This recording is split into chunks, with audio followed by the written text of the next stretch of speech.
Du Sud Kivu, le professeur Jean-Jacques Poroussi Sadiki fait toujours une pierre deux coups.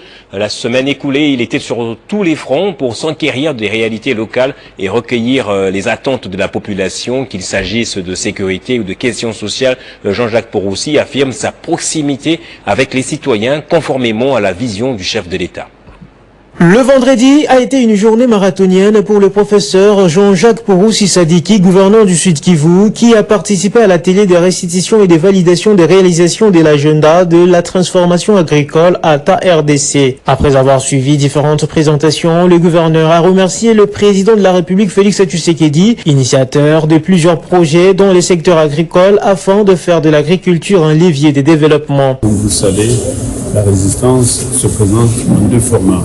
Le format actif, c'est-à-dire les militaires, les renseignements, la police, tous ceux qui sont engagés au front, physiquement, et la résistance passive.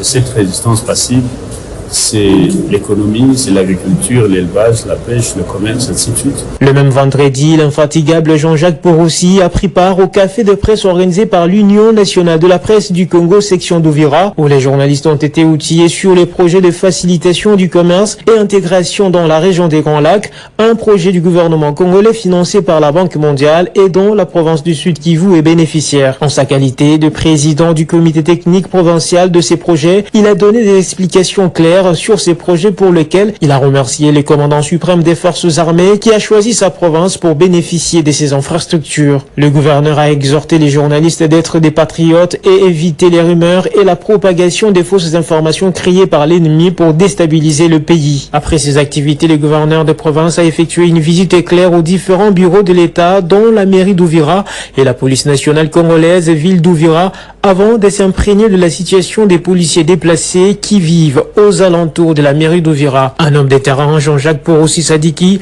a inspecté la route nationale numéro 5, tronçon Kanvimvira-Kalundu, en pleine réhabilitation. À Molongwe, par exemple, l'inspection des cellules que ses administrés surnomment Magoufouli a été ponctuée par la visite de certains shops et boutiques.